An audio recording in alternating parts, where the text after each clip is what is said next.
নির্বাচনের আগে তত্ত্বাবধায়ক সরকারের আদলে কাজ করতে প্রধান উপদেষ্টাকে পরামর্শ বিএনপির। দলীয় কেউ সরকারে থাকলে অপসারণের আহ্বান। বিশেষ করে হায়ার জুডিশিয়ারিতে এখনো যে সমস্ত ফ্যাসিস্টদের দোষর আছেন তাদেরকে সরিয়ে সেখানে নিরপেক্ষ বিচারকদের দেওয়ার ব্যবস্থা। ভারতের সাথে শুধুমাত্র একটি চুক্তি বাতিল হয়েছে জানালেন পররাষ্ট্র উপদেষ্টা। ত্রিপুরায় ৩ বাংলাদেশিকে পিটিয়ে হত্যার ঘটনায় চিঠির জবাব দেয়নি দিল্লি। নির্বাচনে এআইয়ের অপব্যবহার ও অপতথ্য মোকাবেলায় কৌশল নির্ধারণ করছে নির্বাচন কমিশন, জানালেন সিইসি। গাইডলাইন নয়, প্রয়োজন সুনির্দিষ্ট পরামর্শ। You will all put your brains together to come up with concrete suggestions. I don't want just policy guidelines. We have to set up an disinformation cell. Jagannath বিশ্ববিদ্যালয়ের শিক্ষার্থী জুবায়েদ হত্যা মামলায় 3 আসামির স্বীকারোক্তিমূলক জবানবন্দি। দোষীদের দ্রুত ট্রাইব্যুনালে বিচার ও সর্বোচ্চ সাজা দাবি। 15% বাড়ি ভাড়া পাবেন এমপিওভুক্ত শিক্ষক কর্মচারীরা। বাস্তবায়ন হবে 2 ধাপে। কাল থেকে ক্লাসে ফেরার ঘোষণা। আমরা এখানে ঘোষণা দিচ্ছি যে আমরা আগামীকালকে থেকে আমাদের শ্রেণীকক্ষ শিক্ষা চলছে। এমপিওভুক্ত শিক্ষকরা 55 বছর পরে প্রথমবারের মতো পার্সেন্ট আকারে বাড়ি ভাড়া পেয়েছে। তাদের যে বেতন কাঠামো এবং অন্যান্য সুযোগ সুবিধা সেটা যথেষ্ট রকমভাবে কম। যেই পরিমাণ দাবি ছিল তার যৌক্তিকতা নিয়ে আমাদের কখনোই কোনো সংশয় ছিল না। এছাড়াও রাতের বাংলাদেশে থাকছে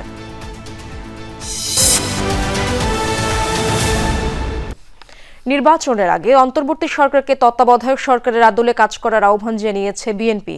প্রধান উপদেষ্টার সাথে বৈঠকে এই পরামর্শ দেয় দলটি। সেই সাথে সরকারের নিরপেক্ষতা বজায় রাখতে দলীয় কেউ থাকলে তাদের অপসারণের আহ্বানও জানানো হয়েছে।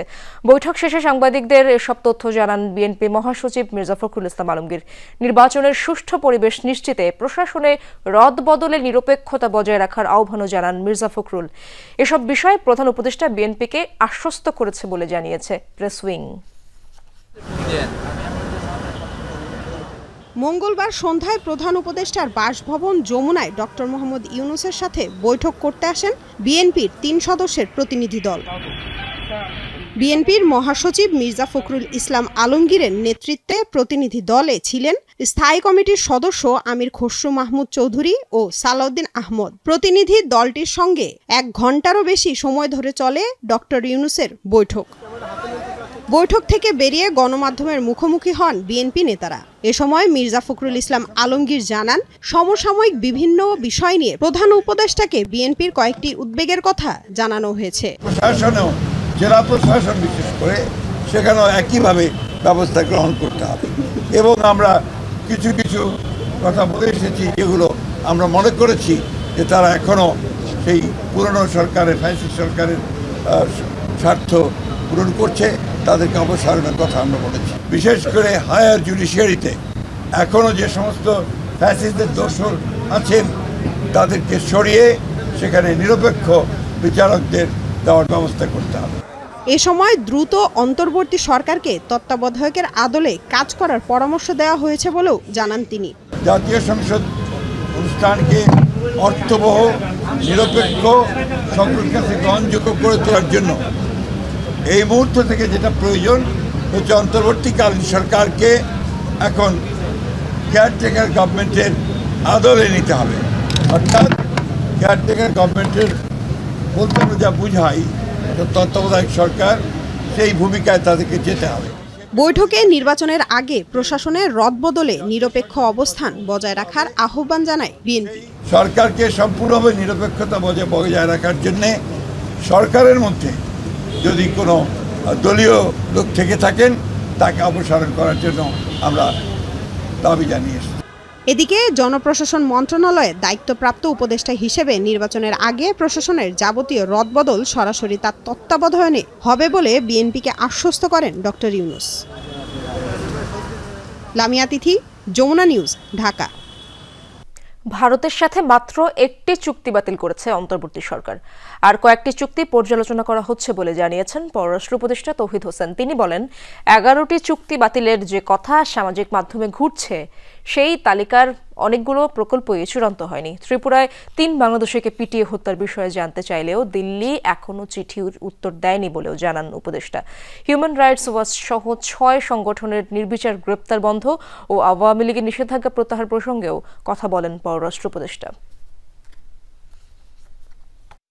জুলাই গণঅভ্যুত্থানের পর থেকেই নতুন টানাপোড়েনে বাংলাদেশ ভারত সম্পর্ক। বারবার ঢাকা ওয়ার্কিং রিলেশনের কথা বললেও খুব বেশি সাড়া মেলেনি দিল্লির। এরই মধ্যে স্থানীয় সরকার উপদেষ্টার ভেরিফাইড ফেসবুক পেজ থেকে ফটোকার্ড শেয়ার করে জানানো হয়, ভারতের সাথে থাকা 14টি চুক্তি পর্যালোচনা করে 11টি বাতিল করেছে সরকার। পররাষ্ট্র উপদেষ্টার কাছে এ বিষয়ে জানতে চান সাংবাদিকরা। সম্ভবত একজন উপদেষ্টা রিটুইট করেছেন তার একটা কমেন্ট সহ। কমেন্টটা নিয়ে আমি কোনো কমেন্ট করতে চাই না, হয়তো এটা উনি না করলেও পারতেন। পররাষ্ট্র উপদেষ্টা বলছেন, ভারতের সাথে সামরিক টাগবোট কেনা চুক্তি বাতিল আর আদানির বিদ্যুৎ কেনা পর্যালোচনা ছাড়া তালিকার অন্যগুলো নিয়ে কোনো সিদ্ধান্ত হয়নি। এমনকি তিস্তাসহ অনেকগুলো ইস্যুতে ভারতের সাথে চুক্তিই হয়নি বলে দাবি করেন পররাষ্ট্র উপদেষ্টা। যে তালিকাটা এসেছে ওখানে, এটা সঠিক না। এর অধিকাংশ এক্সিস্ট করে না আদৌ। একটি মাত্র চুক্তি গার্ডেন রিচের সাথে, গার্ডেন রিচ শিপইয়ার্ডের সাথে যে চুক্তিটা, ওটা বাতিল করা হয়েছে, এটুকু আমি জানি। এটা তো অনেক পুরনো, অনেকদিন আগেই করা হয়েছে। বাকিগুলোর কয়েকটি আছে যে বিভিন্ন পর্যায়ে আছে এবং ঠিক ওই নামের নেই, অন্যরকম ডেসক্রিপশনের কিছু আছে। একমাত্র লাস্টে যেটা ছিল জিআরএসি, মানে গার্ডেন রিচ শিপইয়ার্ডের সাথে যে আমাদের একটা ওই টাগবোট কেনার চুক্তি ছিল, এটা আমরা বাতিল করেছি। কারণ বাতিল করা হয়েছে যেটা বিবেচনা করে দেখা গেছে যেটা বাংলাদেশের জন্য খুব লাভজনক না। প্রশ্ন আসে, ভারতের সাথে সই হওয়া চুক্তিগুলো কতটা দেশের স্বার্থ রক্ষা করেছে সেটি কি নির্ধারণ করতে পেরেছে সরকার? বাংলাদেশের স্বার্থ বিরোধী চুক্তির হার কেমন, এটা ফাইন্ড আউট করা গেছে? এক একটা চুক্তির বিষয় এক এক মন্ত্রণালয়ের অধীন, সেটার কতটুকু কোনটার ওয়েটেজ সেটা হলো এক প্রশ্ন, কতটুকু সেটা ক্ষতিকর হচ্ছে সেটা তারা বের করতে পারবে। তবে আমি একটা জিনিস বলি, সেটা হলো যে কোনো চুক্তি কিন্তু সবসময় এক ধরনের পর্যালোচনার অধীনে থাকে। আন্তর্জাতিক 6 মানবাধিকার সংস্থার প্রধান উপদেষ্টাকে লেখা চিঠি প্রসঙ্গেও প্রশ্নের জবাব দেন তৌহিদ হোসেন। হিউম্যান রাইটস সংগঠনগুলো তাদের কাজ করবে, সরকারের পক্ষে তাদের সব কিছু মেনে নেওয়া কখনোই সম্ভব হবে না। অবশ্যই আমরা যখন কোনো মানবাধিকার নিয়ে যখন কোনো কনসার্ন আসে, সেটাকে আমরা বিবেচনায় নিই এবং সরকারের পক্ষে যেটুকু সম্ভব সেটা করা হয়। দিল্লিতে থাকা ক্ষমতাচ্যুত প্রধানমন্ত্রী শেখ হাসিনাকে ফেরত চেয়ে চিঠির জবাব 1 বছরও মেলেননি বলে জানান পররাষ্ট্র উপদেষ্টা। জানান, ত্রিপুরায় 3 বাংলাদেশিকে হত্যার প্রতিবাদ ও তদন্তের দাবি করে দেয়া চিঠির জবাবও দেয়নি দিল্লি। উত্তর দেয়নি, এখনো দেয়নি। সুষ্ঠু তদন্ত এবং বিচারিক প্রক্রিয়া চাই। মাহফুজ মিশু, যমুনা নিউজ, ঢাকা। আর্টিফিশিয়াল ইন্টেলিজেন্সের অপব্যবহার রোধে পলিসি গাইডলাইন নয়, প্রয়োজন সুনির্দিষ্ট পরামর্শ, এমনই মনে করেন প্রধান নির্বাচন কমিশনার AMM নাসির উদ্দিন। সকালে ইটিআইতে আয়োজিত এআই নিয়ে কর্মশালায় একথা বলেন তিনি। সিইসি বলেন, নির্বাচনে এআই এর অপব্যবহার ও অপতথ্য মোকাবেলায় কৌশল নির্ধারণ করছে নির্বাচন কমিশন। এই এআই এর অপব্যবহার বৈশ্বিক সমস্যা, এটি রোধে সেল গঠন করা হবে বলে জানান তিনি। নির্বাচনের সময় অপতথ্য রোধ কিভাবে এবং কারা করবে তা নির্ধারণ করা জরুরি বলে উল্লেখ করেন প্রধান নির্বাচন কমিশনার। দুর্গম এলাকায় কিভাবে এটি রোধ করা হবে তারও পরিকল্পনা করতে হবে। কর্মশালায় বিভিন্ন সংস্থা ও প্রতিষ্ঠানের প্রতিনিধিরা অংশ নিয়েছেন। You will all put your brains together to come up with concrete suggestions. I don't want just policy guidelines. You have to set up a misinformation, disinformation cell, and it should be round the clock. Not that. How many people we have to engage? What kind of people we have to engage? And how to contact with the misinformation that is coming out from the far-flung areas. নভেম্বরে গণভোটের দাবি অযৌক্তিক বলে মনে করে BNP. কেন্দ্রীয় ব্যাংকের স্বাধীনতা নিশ্চিতে বিএনপি প্রতিশ্রুতিবদ্ধ। দেশের অর্থনৈতিক সমস্যা সমাধান করতে হলে বাংলাদেশ ব্যাংকের স্বাধীনতা নিশ্চিত করতে হবে। তবে এই ক্ষেত্রে আইনি নিয়োগ ও কাঠামো সংক্রান্ত কিছু বিষয়ে জোর দিতে হবে। রাজধানীতে আলাদা অনুষ্ঠানে এসব কথা বলেছেন বিএনপির নেতারা। দুপুরে রাজধানীর একটি হোটেলে কেন্দ্রীয় ব্যাংকের স্বাধীনতার জন্য আবশ্যক শীর্ষক সেমিনারের আয়োজন করে policy research institute. Monetary policy independence and capital mobility, যেখানে অর্থনীতিবিদ, গবেষক আর ব্যবসায়ী প্রতিনিধিরা কেন্দ্রীয় ব্যাংকের উপর অর্থ মন্ত্রণালয়ের নিয়ন্ত্রণের সমালোচনা করেন। রাজনৈতিক হাতিয়ার হিসাবে এই কেন্দ্রীয় ব্যাংকটাকে ব্যবহার করা হয়েছে, ইররেশনালি যেটা করা হয়েছে, সুদের হারটাকে ক্যাপ করে দেওয়া, এটা ডিরেক্ট একটা ইন্টারভেনশন। ভেরি মাচ ফোর্সেবল, কিন্তু আমরা চোখ বন্ধ করেছিলাম। We were very busy looting money. আর রেগুলেটরি যারা ছিল, বাংলাদেশ ব্যাংকের লাইসেন্সই তো সব ব্যাংক অপারেট করে। Private sector is very affected by central bank is the foreign exchange rate. We must put various actors. There is a bureaucratic capture of the Bangladesh bank that now must be overthrown. আমরা রিফর্মের কথা বলছি, this is the time. Please free Bangladesh bank from the clutches of the bureaucrats. সেমিনারের প্রধান অতিথি BNP স্থায়ী কমিটির সদস্য ও সাবেক বাণিজ্যমন্ত্রী আমির খুসরো মাহমুদ চৌধুরী ক্যাশলেস সোসাইটি গড়ে তোলার পাশাপাশি স্বয়ংক্রিয় ব্যবস্থা চালুর তাগিদ দেন।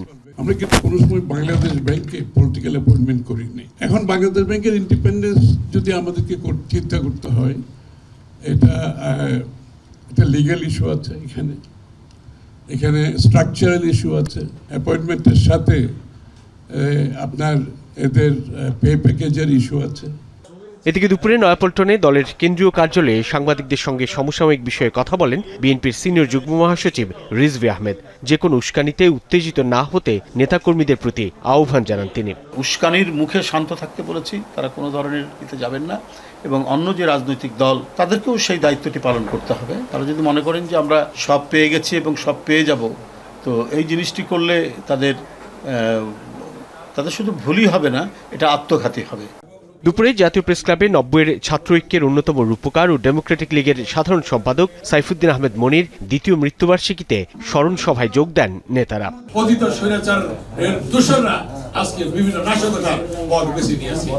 এর আগে সকালে গুলশানে চেয়ারপারসনের কার্যালয়ে বিএনপি নেতাদের সঙ্গে বৈঠক করেন সফররত ইন্টারন্যাশনাল রিপাবলিকান ইনস্টিটিউটের প্রতিনিধি দল। দলের মহাসচিব মির্জা ফখরুল ইসলাম আলমগীরের নেতৃত্বে বৈঠকে বিএনপির প্রতিনিধি দলে ছিলেন স্থায়ী কমিটির সদস্য ডক্টর মঈন খান ও সালাউদ্দিন আহমদ। সাইফুদ্দিন রবিন, যমুনা নিউজ, ঢাকা। জগন্নাথ বিশ্ববিদ্যালয়ের শিক্ষার্থী জুবায়েদ হোসেন হত্যাকাণ্ডের ঘটনায় স্বীকারোক্তিমূলক জবানবন্দি দিয়েছে অভিযুক্ত বর্ষা, মাহির ও ফারদিন। অভিযুক্ত 3 আসামিকে কারাগারে পাঠিয়েছেন আদালত। পাশাপাশি এই ঘটনায় সহযোগী আরও কেউ ছিল কিনা তা খতিয়ে দেখা হচ্ছে বলে জানিয়েছেন রাষ্ট্রপক্ষের আইনজীবী। এদিকে দোষীদের দ্রুত ট্রাইব্যুনালে বিচার ও সর্বোচ্চ সাজা দাবি করেছে জুবায়েদের পরিবার ও জগন্নাথ বিশ্ববিদ্যালয়ের শিক্ষার্থীরা। জগন্নাথ বিশ্ববিদ্যালয়ের শিক্ষার্থী ও ছাত্রদল নেতা জুবায়েদ হত্যা মামলার 3 আসামিকে মঙ্গলবার বিকেলে চিফ মেট্রোপলিটন ম্যাজিস্ট্রেট আদালতে তোলা হয়।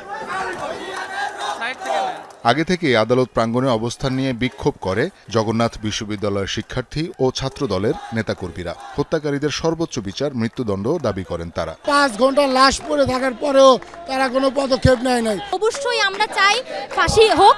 যারা খুনি তারা অলরেডি স্বীকারও করেছে এটা পরিকল্পিত খুন। প্রতিটি ছাত্র সংগঠন এবং সাধারণ শিক্ষার্থীরা আদালত চত্বরে অবস্থান নিয়েছি যাতে এই বিচারকে কোনোভাবে প্রভাবিত করতে না পারে। আসামিদের গ্রেফতার করায় সন্তোষ প্রকাশ করে দ্রুত ট্রাইব্যুনালে বিচারের দাবি জানায় জুবায়েদের পরিবার।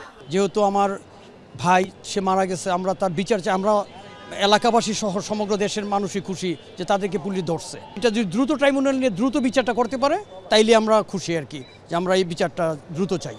মেট্রোপলিটন ম্যাজিস্ট্রেট মেহেদী হাসানের আদালতে হাজির করে বর্ষাসহ 3 আসামির জবানবন্দি রেকর্ডের আবেদন করে পুলিশ। আদালতে জুবায়েদ হোসেনের হত্যাকাণ্ডের পরিকল্পনা ও বাস্তবায়নের ব্যাপারে স্বীকারোক্তিমূলক জবানবন্দি দেয় তারা। এই মামলার যে 2 নম্বর আসামি বারজিস শাবনাম বর্ষা, সেই তার প্ররোচনায় এবং তারই বন্ধু মাহির রহমান এবং তাদের আরেক বন্ধু ফারদিন আহমেদ সহ তারা অন্যান্য আরও সহযোগী থাকতে পারে, তারাও তাকে হত্যা করে। প্রাথমিকভাবে তদন্তকারী কর্মকর্তা 3 জনকে গ্রেপ্তার করতে সক্ষম হয়েছে এবং এটার সঙ্গে আর কারা জড়িত আছে কিনা সেটাও তদন্তকারী কর্মকর্তা খুঁজে দেখছে এবং সেটা তারা তদন্ত অবস্থায় রেখেছে। মামলার এজাহারে 3 আসামি প্রাপ্তবয়স্ক উল্লেখ আছে বলে জানান রাষ্ট্রপক্ষের আইনজীবী। শওকত মঞ্জুর শান্ত, যমুনা নিউজ, ঢাকা। এদিকে কোনো রাজনৈতিক সংশ্লিষ্টতা নয়, বর্ষা মাহিরের ত্রিভুজ প্রেমের বলি জগন্নাথ বিশ্ববিদ্যালয়ের ছাত্রদল নেতা জুবায়েদ হোসেন মঙ্গলবার এমনটাই জানান ডিএমপির অতিরিক্ত কমিশনার এম.এন. নজরুল ইসলাম। ব্রিফিংয়ে তিনি জানান, জুবায়েদের ছাত্রী বর্ষা এবং তার আরেক গৃহশিক্ষক মাহিরের মধ্যকার প্রেমে সে বড় বাধা ছিল। এ কারণেই হত্যা করা হয় জুবায়েদকে।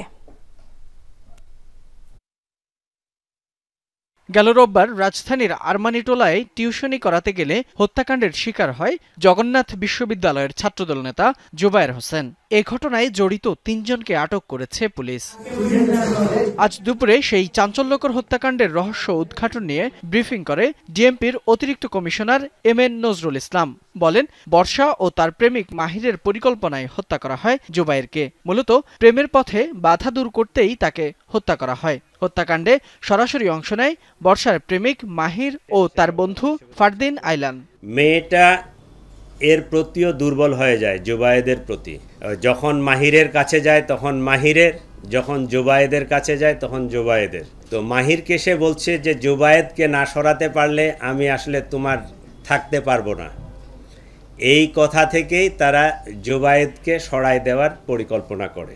পুলিশ জানায়, টিউশনি করাতে গেলে বাসার সিঁড়িতেই জুবায়েদের পথরোধ করে মাহির। এ সময় তাকে বর্ষার জীবন থেকে সরে যাওয়ার হুমকি দেয়। কথা কাটাকাটির এক পর্যায়ে জুবায়েদের গলায় ছুরিকাঘাত করে পালিয়ে যায় তারা। এতে অতিরিক্ত রক্তক্ষরণে সিঁড়িতেই মৃত্যু হয় জুবায়েদের। ছিল যে আইলান মাহিরের যে বন্ধু, সে পিছন থেকে পোস্ট মারবে, কিন্তু সে পোস্ট মারে নাই।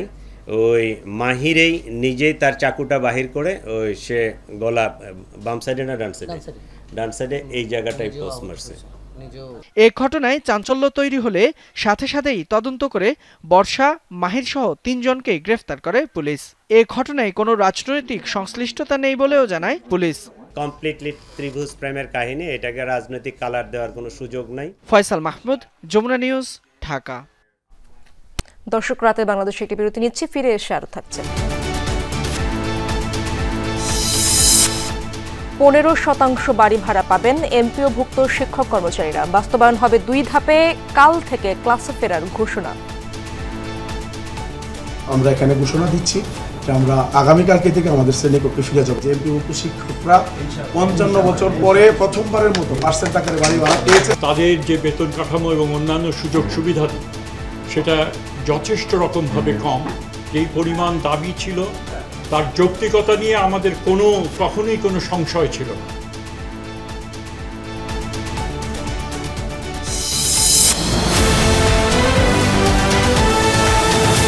প্রধান উপদেষ্টার সাথে বৈঠক করেছে যুক্তরাষ্ট্র ভিত্তিক ইন্টারন্যাশনাল রিপাবলিকান ইনস্টিটিউট IRI এর প্রতিনিধি দল। রাষ্ট্রীয় অতিথি ভবন যমুনায় এই বৈঠক অনুষ্ঠিত হয়। এই সময় প্রধান উপদেষ্টা ডক্টর মোহাম্মদ ইউনূস বলেন, গণতন্ত্রের জন্য সবচেয়ে বড় হুমকি হলো ভুয়া তথ্য। বাংলাদেশ একটি শান্তিপূর্ণ ও অন্তর্ভুক্তিমূলক নির্বাচনের পথে রয়েছে বলেও জানান তিনি।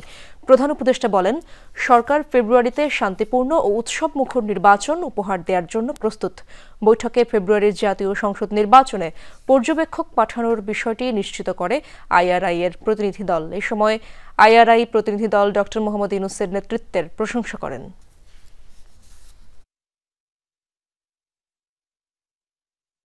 আন্দোলনের মুখে অবশেষে মূল বেতনের 15% বাড়ি ভাড়া দেয়া হচ্ছে বেসরকারি শিক্ষা প্রতিষ্ঠানের কর্মরত এমপিওভুক্ত শিক্ষক কর্মচারীদের। তবে এই অর্থ 2 ধাপে পাবেন তারা। সন্তুষ্টি জানিয়ে আন্দোলন প্রত্যাহার করেছেন শিক্ষক কর্মচারী নেতারা। বুধবার থেকে ফিরছেন ক্লাসে। শিক্ষা উপদেষ্টা বলেছেন, সরকারের আর্থিক অবস্থা বিবেচনা করে সিদ্ধান্ত নিতে দেরি হয়েছে।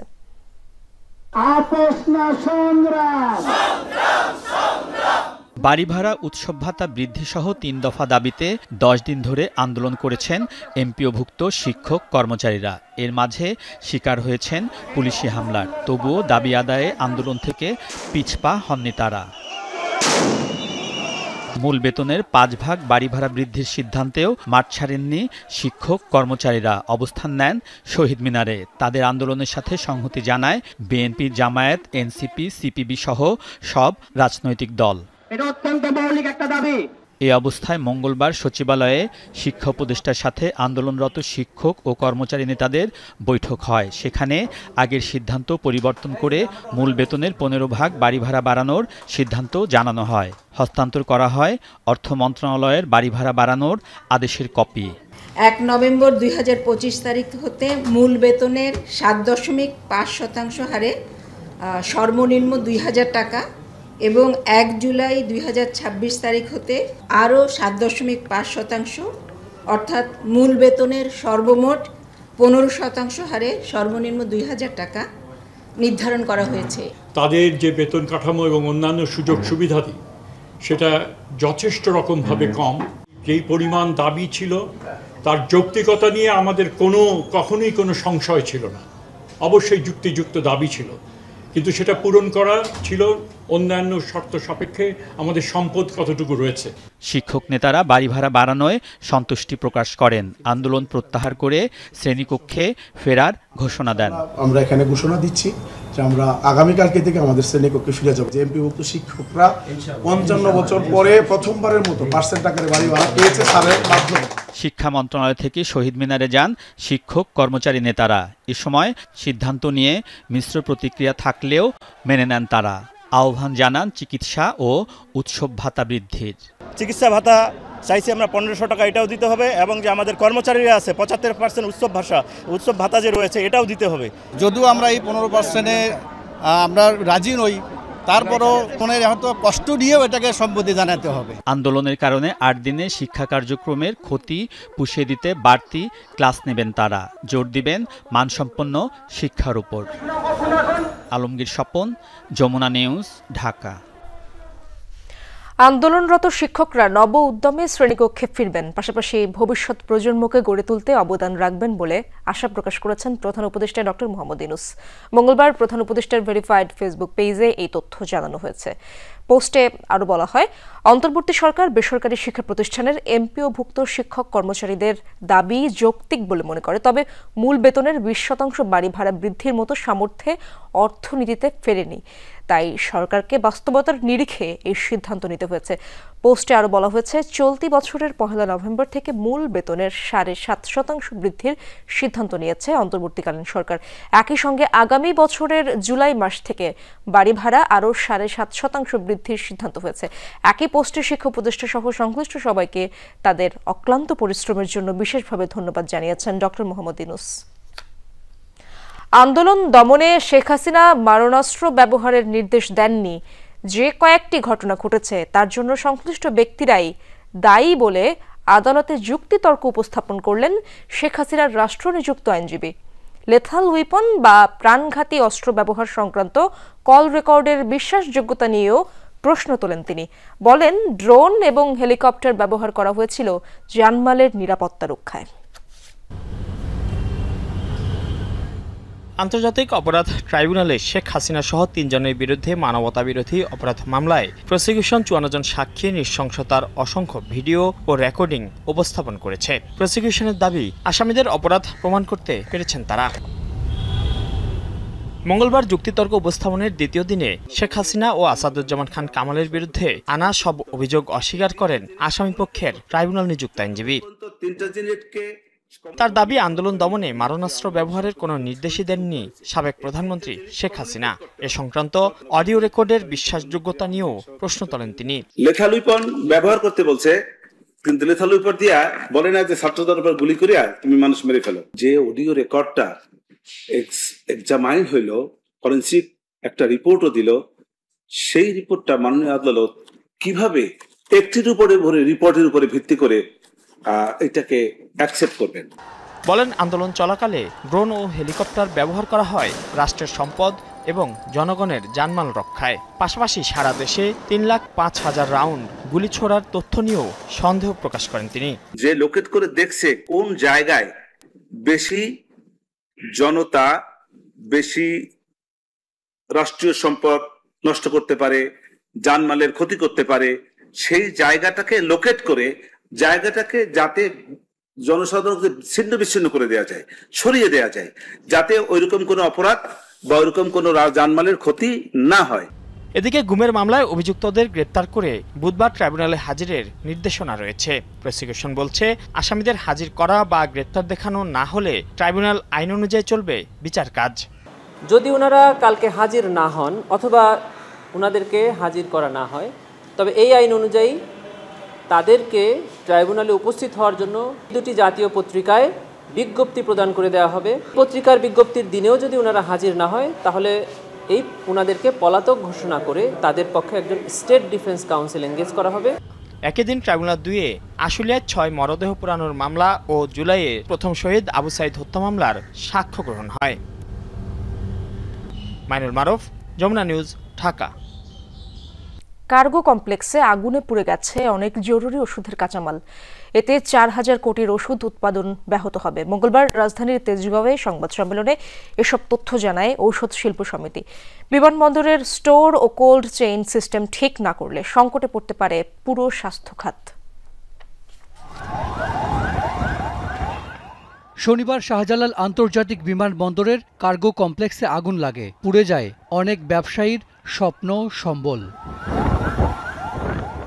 বড় ধরনের ক্ষতি হয়েছে ওষুধ খাতেরও। পুড়ে গেছে 45টি কোম্পানির 2 থেকে 250 কোটি টাকার কাঁচামাল। এর মধ্যে আছে অ্যান্টিবায়োটিক, ভ্যাকসিন, হরমোন, ডায়াবেটিক ও ক্যান্সারের মতো জরুরি ওষুধের কাঁচামাল ও অন্যান্য সামগ্রী। এই কাঁচামাল পুড়ে যাওয়ার কারণে ঔষধ উৎপাদন যেমন ব্যাহত হতে পারে, তেমনই বেশ কিছু স্পেয়ার পার্টস এবং মেশিনারির পার্টস ক্ষতিগ্রস্ত হয়েছে কয়েকটি ওষুধ কোম্পানির, যা পুনরায় আমদানি করা সময় সাপেক্ষ বিষয়। ফলে এর সাথে উৎপাদন প্রক্রিয়াগুলোও ব্যাহত হবে। এদিকে যে সকল পণ্য অন্যান্য এয়ারপোর্টে চলে গেছে এই আগুনের কারণে, এগুলো ওই জায়গায় কিভাবে প্রিজার্ভ করা হয়েছে এই ব্যাপারে নিয়ে আমরা শঙ্কিত আছি। কেননা আমাদের ঔষধের অনেকগুলো বিশেষ তাপমাত্রায় রাখতে হয়, সেটা তো নিয়ন্ত্রিত অবস্থায় রাখতে হয়। মঙ্গলবার সংবাদ সম্মেলনে ঔষধ শিল্প সমিতি জানায়, বিমানবন্দরের স্টোর ও কোল্ড চেইন এখনও ঠিক হয়নি। নতুন করে কাঁচামাল আমদানি করলে সংরক্ষণ জটিলতায় নষ্ট হওয়ার আশঙ্কা আছে। এখন যে কোল্ড চেইনের প্রোডাক্টটা আসবে, সেই প্রোডাক্টটা কোথায় রাখা হবে, কিভাবে রাখা হবে, কেমন করে রিলিজ হবে, এইটা কনফার্মেশন না পেলে যারা ফরওয়ার্ডিং কোম্পানি, যে সমস্ত কোম্পানি আমাদের কাছে কোল্ড চেইনের প্রোডাক্ট দেয়, তারা কিন্তু প্রোডাক্টগুলোকে পাঠাবে না। কারণ পাঠালে এই প্রোডাক্টটাও ডিস্ট্রয় হয়ে যাবে, নষ্ট হয়ে যাবে, এটা ইউজেবল থাকবে না। এইটা আমাদের জন্য, আমি যে সেকেন্ড পার্টটা বললাম, এই রিইনস্টেট করাটা, এটা হলো আমাদের কাছে মোস্ট ইম্পর্টেন্ট। এই ব্যবস্থাগুলো যদি আমাদেরকে করে না দেওয়া হয়, তাহলে আলটিমেটলি আমাদের পক্ষে এই সাপ্লাই চেইন কন্টিনিউশন রাখাটা অসম্ভব হয়ে যাবে। এতে করে মানুষ এফেক্টেড হবে, হাসপাতাল এফেক্টেড হবে, রুগী এফেক্টেড হবে এবং সরকার বিব্রত হবে। পুড়ে যাওয়া পণ্যের জন্য পরিশোধকৃত শুল্ক, ডিউটি ট্যাক্স ও ভ্যাট ফেরত চায় ঔষধ শিল্প সমিতি। সহযোগিতাটা 2 জায়গায়, একটা হলো কাস্টমস পয়েন্টে আর একটা হলো ব্যাংকিং সেক্টরে। তো কাস্টমসটা হলো more important. Hasan Misbah, Jamuna news, Dhaka. আগুনের ঘটনা আন্তর্জাতিক অঙ্গনে শাহজালাল বিমানবন্দরের ভাবমূর্তিতে প্রভাব ফেলবে না, তবে বন্দরের নিজস্ব ফায়ার স্টেশনের সক্ষমতা বাড়াতে হবে, এমনটাই জানিয়েছেন সিভিল অ্যাভিয়েশনের chairman air vice marshal Mohammad Mostafa Mahmud Siddique. Fire ইউনিটের তাৎক্ষণিক অপারেশন ইম্পোর্ট কার্গো সেকশনের সামনে জমে থাকা মালামালের কারণেই বিঘ্নিত হয়, যার দায় বিমান কর্তৃপক্ষ ও C&F এজেন্টদের বলে জানান মোস্তফা মাহমুদ।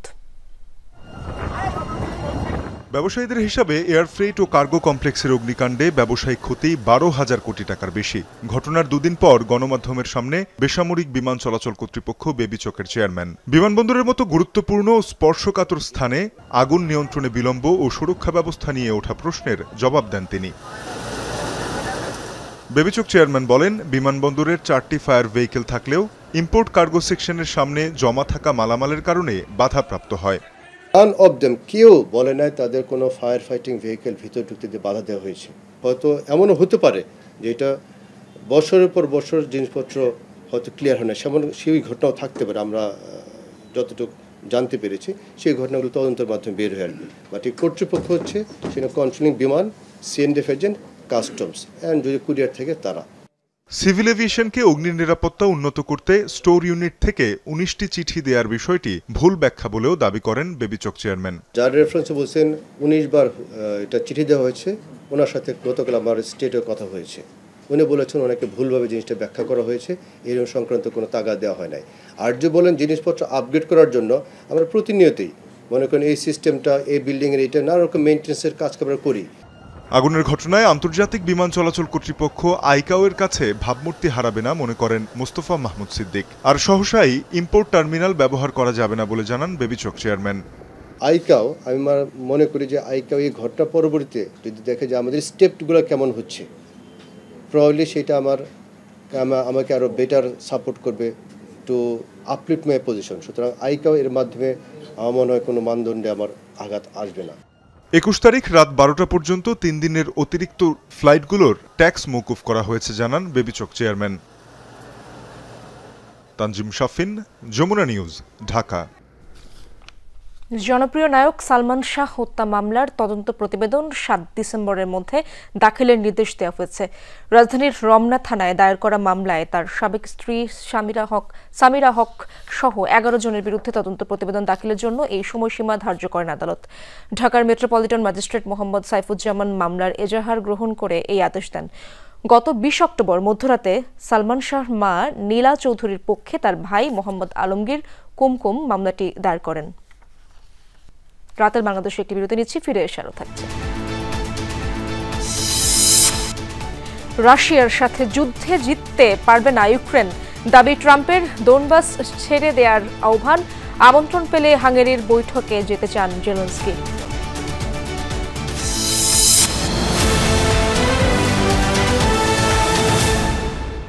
আরও এক ইসরায়েলি জিম্মির মরদেহ ফেরত দিয়েছে হামাস। সোমবার রাতে স্বেচ্ছাসেবী সংগঠন রেড ক্রসের কাছে হস্তান্তর করা হয় মরদেহটি। পরে সেটি ফরেনসিক পরীক্ষার জন্য নেওয়া হয় ইসরায়েলের হাসপাতালে। তেল আবিব জানিয়েছে মরদেহটি তাল হাইমের, যাকে 2023 সালের 7 অক্টোবর হত্যা করে হামাস যোদ্ধারা। পরে মরদেহ নেওয়া হয় গাজায়। যুদ্ধবিরতি চুক্তির আওতায় এখন পর্যন্ত 14 জনের মরদেহ ফেরত দিয়েছে হামাস। এর মধ্যে একটি মরদেহ ইসরায়েলি জিম্মির নয় বলে দাবি করেছে নেতানিয়াহু প্রশাসন। মোট 28টি মরদেহ ফেরত দেওয়ার কথা হামাসের।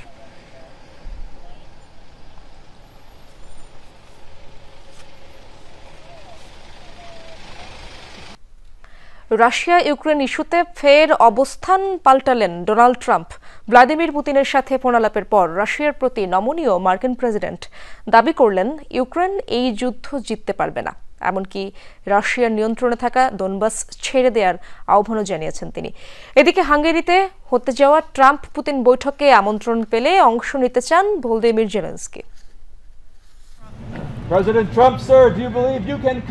দ্বিতীয় দফায় যুক্তরাষ্ট্রের মসনদে বসার পর থেকেই রাশিয়া ইউক্রেন যুদ্ধ বন্ধে তৎপর ডোনাল্ড ট্রাম্প। রুশ প্রেসিডেন্ট ভ্লাদিমির পুতিনের সাথে সাক্ষাতের পাশাপাশি ফোন আলাপও করেছেন মার্কিন প্রেসিডেন্ট। দফায় দফায় হোয়াইট হাউসে গিয়ে ট্রাম্পের সাথে সাক্ষাৎ করেন ইউক্রেনের প্রেসিডেন্ট। তারপরও 3.5 বছরের যুদ্ধের আসেনি সমাধান।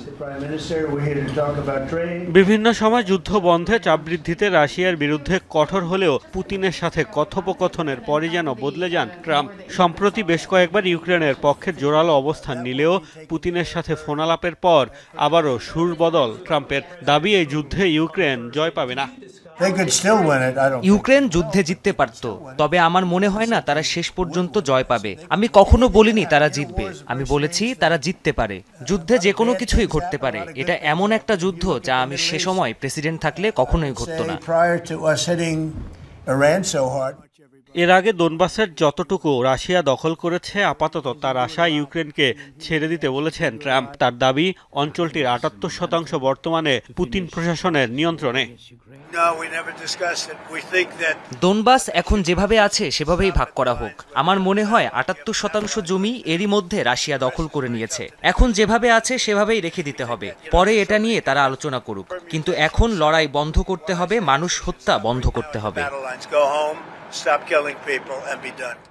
এদিকে হাঙ্গেরিতে হতে যাওয়া ট্রাম্প পুতিন বৈঠকে যোগ দিতে আগ্রহী ইউক্রেনের প্রেসিডেন্ট। হোয়াইট হাউসে ট্রাম্পের সাথে বৈঠকের পর জেলেনস্কি জানিয়েছেন তাকে আমন্ত্রণ জানালে তিনি অংশ নিতে চান আলোচনায়। মোস্তফা মাহমুদ, যমুনা নিউজ। দর্শক, এই ছিল রাতের বাংলাদেশের আয়োজনে। এতক্ষণ যারা সঙ্গে ছিলেন সবাইকে ধন্যবাদ।